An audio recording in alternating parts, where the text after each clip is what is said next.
जय हिंद भाइयों। हेलो। मेरा नेटवर्क प्रॉब्लम है यहाँ पे, तो सीधी बात शॉर्टकट में फिर से बता देती हूँ। ठीक है ना? कि धर्म के आधार पर जब ये बंटवारा हो चुका था तो इस्लामिक जिहादी हिंदुस्तान में क्या कर रहे हैं। हमारे ही देश में हमारा राम मंदिर नहीं बनता, हमारे देश में हम तिरंगा लहरा नहीं सकते, हमारे ही कश्मीर में लाल चौक पे हम तिरंगा फहरा नहीं सकते, वहां भी हमें जबरदस्ती जाना पड़ता है। जाते हैं तो वहां मारने के लिए जिहादी इकट्ठे हो जाते हैं, वहां हमारे ऊपर धाराएं लगाई जाती है, हमें पकड़ा जाता है। ठीक है? हमारे ही देश के अंदर रामनवमी की शोभा यात्रा हम निकालते हैं तो उस पर भी पत्थरबाजी करना, गोलियां चलवाना, कौमी एकता का भंग करके कैसे भी करके, अच्छा, मतलब हमें टॉर्चर करना, हमें डराना। भाई, इस्लामिक जिहादियों ने आज तक यही किया है। उनका मंसूबा एक ही है कि कैसे भी करके इस्लामिक राष्ट्र बनाना। अंदर ही अंदर उनका काम चालू है। हर एक मदरासे में, हर एक मदरासे के अंदर बच्चों को यही ट्रेनिंग दी जाती है कि जिहाद फैलाओ, हथियार उठाओ, हिंदू तुम्हारे दुश्मन है, हिंदू तुम्हारे काफिर है, उसको मारो, उसको काटो। लेकिन हम हिंदुओं ने हमारे बच्चों को कभी भी नहीं सिखाया। हमने हमारे बच्चों को कभी हथियार चलाना नहीं सिखाया, हमने हमारे बच्चों को इस्लामिक जिहादियों के सामने लड़ना नहीं सिखाया। ये हमारी कायरता है। आतंक का जवाब आतंक ही होता है। जब वो आतंक की भाषा समझते हैं तो हमें उसके जैसा बनना पड़ेगा। ये आपको स्टेटमेंट मेरा बुरा लगे, भला लगे, उकसाने वाला लगे या जिहादी मानसिकता का लगे तो लगे, क्योंकि आज तक उन्होंने आतंकवाद फैला के हिंदुओं को डराया, धमकाया, मारा, कूटा। लाखों की संख्या में हमारे हिंदू काटे गए, हमारी बहन बेटियों की इज्जत को रौंदा है इन कमीनों ने, इन इस्लामिक जिहादियों ने, जिन्ना की नाजायज औलादों ने, बाबर और नपुंसक की नाजायज औलाद, ये साले औरंगजेब की नाजायज औलाद है। ये जितने भी यहाँ पे जिहाद फैला रहे हैं, जो देश को बर्बाद कर रहे हैं, उन्होंने कभी भी हमारे साथ भाईचारा नहीं निभाया। उनका तो एक ही टारगेट है कि हिंदुओं को मारो, हिंदुओं को खत्म करो, कैसे भी करके। मुंह पे तो वो भाई भाई का नारा लगाएंगे, हिंदू मुसलमान भाई भाई, और कुछ हिंदू उसकी बातों में आके अपने ही हिंदू भाई बहन की गाली देना, उसको बदनाम करना।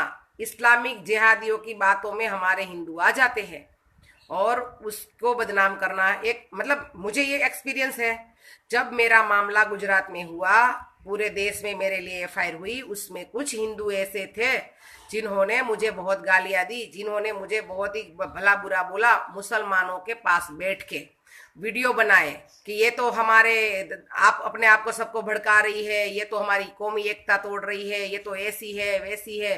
ठीक है? इन हरामजादों ने, जिन्ना की नाजायज औलादों ने, इन बाबर की नपुंसक की औलादों ने, सालों ने हमेशा हमारे हिंदुओं को बरगलाया है, हमारे हिंदुओं को फुसलाया है, कैसे भी करके हमें आपस में लड़वाया है। आपस में लड़ाओ, फूट करो, राज करो। ये कभी तुम्हारे नहीं हो सकते। जो हिंदू इनको ईद की मुबारकबादी देते हैं, जो इनको मंदिरों में बुला के इफ्तियारी कराते हैं, ये सबसे बड़े गद्दार है। यही देश के असली गद्दार है, जो इन भड़वों के साथ मिलके इस तरह से उसको बढ़ावा दे रहे हैं। हम इसके लिए रात दिन लड़ रहे हैं, हम हिंदुओं को जगा रहे हैं। इतनी 30-40 करोड़ मुसलमानों से मैंने दुश्मनी मोड़ी है, मेरा घर छोड़ दिया, मैंने परिवार छोड़ दिया, और हमारे ही हिंदू जब हमें गालियां दे रहे हैं, आखिर हमें कभी कभी ऐसा लगता है कि भाई हम किसके लिए लड़ रहे हैं। तो उन सर्कुलर जमातों को बोलना चाहती हूँ कि तुम कितनी भी सर्कुलरता से उसके साथ रहो, भाई भाई के नारे लगाओ, चिल्लाओ, ये कमीने हैं, अपनी बहन बेटी को नहीं छोड़ते। ये जो अपनी बहन बेटी के नहीं हुए वो तुम्हारे कैसे होंगे। पहली बात तो ये अपनी बहन बेटियों का भी बलात्कार करते हैं, ये वो अपने ही धर्म को भी धोखा दे रहे हैं। ये कमीने अपने कौन सा उसका धर्म, कौन सा मजहब, ये बताओ। उसके कुरान के अंदर यदि ऐसा बोलते हैं कि हमारे पैगंबर साहब ने तो चैन अमन का, सुकून से रहने का मतलब संदेशा दिया था, ये था वो था, भाई भाई वाला, तो भाई भाई भाई की तरह सुअरों रह के तो दिखाओ।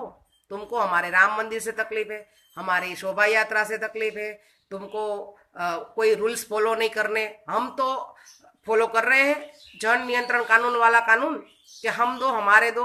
तो तुम तो 20-20 सुअर पैदा कर रहे हो, तुम तो 20-20 सुअर पैदा करके वोट बैंक बढ़ा के कैसे भी करके इस्लामिक राष्ट्र घोषित करवाना चाहते हो। और मैं तमाम हिंदुओं को बताना चाहती हूँ कि जिस दिन मुल्ला मौलवी इस्लामिक जिहादी प्रधानमंत्री पद पर बैठ गया, उस दिन तुम सब मारे जाओगे। हिंदुस्तान के अंदर खून की नदियां बहेगी, सीरिया जैसी हालत होगी। तो अभी भी नरेंद्र मोदी जी का समर्थन करो। मैं सच बता रही हूँ, मैं कोई भाजपा से मेरा कोई लेना देना नहीं है, मैं कोई पार्टी की मेंबर नहीं हूँ। लेकिन कम से कम मैंने एक चीज नोट करी है कि नरेंद्र मोदी जी 5 साल के अंदर 60 साल का कूड़ा ऐसे नहीं निकाल सकते। जो आप लोग नरेंद्र मोदी जी को कोस रहे हो कि 15 लाख हमारे खाते में जमा नहीं करे, भाई 15 लाख तो ठीक है, तुमने 15 लाख का तो इंटरनेट यूज कर लिया सालो।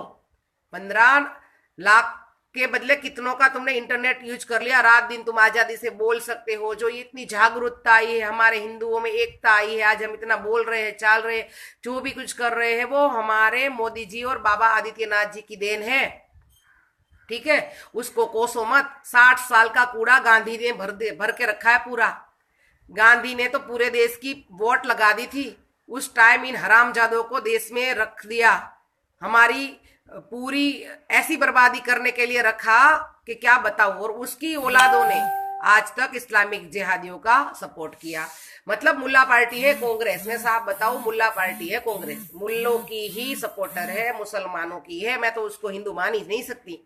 हिंदुओं का दमन करना, हिंदुओं को फंसाना, कैसे भी करके हिंदुओं को वो करना, ठीक है ना।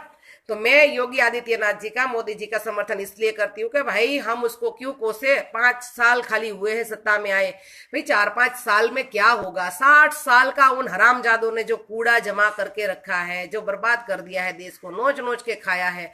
इन भड़वों को, जिन्ना की नाजायज औलादों को, इन सुअरों को इतना बढ़ावा दिया है कि आज ये हमारे सर पे तांडव कर रहे हैं। इतना बढ़ावा दे के इसको पैसे से, हर तरीके से इतना आगे लाए हैं। कांग्रेस ही तो लाई है, कांग्रेस के पाले हुए सांप है ये, आस्तीन के सांप है ये। कांग्रेस तो आस्तीन की सांप है ही। लेकिन ये मुल्ले मौलवी जितने भी हमारे देशद्रोही गद्दार है, उसकी सपोर्टर भी कांग्रेस है। मैं ये खुला बोलती हूँ, ठीक है ना। तो कांग्रेस वालों ने आज तक तुमको नोचा, बर्बाद किया, वहां तो तुम सीधे चले। गांधी ने तुम्हें कहीं का नहीं छोड़ा, पूरे देश की माँ चोद के रख दी गांधी ने। तुम लोगों ने उसका कभी विरोध नहीं किया, फिर भी गांधी को अंधभक्त की तरह बापू बापू बापू बापू करके मानते रहे। नाथूराम गोडसे ने सही किया था, उसका फैसला बिल्कुल सही था। नाथूराम गोडसे का मैं समर्थन करती हूँ। और हर घर के अंदर जिस दिन नाथूराम गोडसे निकला, तभी ये हिंदुस्तान फिर से हमारी सोने की चिड़िया बन जाएगा। तो मेरे शेरों, मेरे भाइयों, अभी भी वक्त है। हथियार उठाओ हाथों में, लड़ो, अपनी माँ भारती के लिए लड़ो। धर्म की बात मैं नहीं करती, अपने धर्म को आपको नहीं मानना है, आपको कोई भी धर्म मानना है भाई, मान सकते हैं, ठीक है ना। मैं मुसलमान का विरोध कर रही हूँ, ना मैं हिंदुओं का समर्थन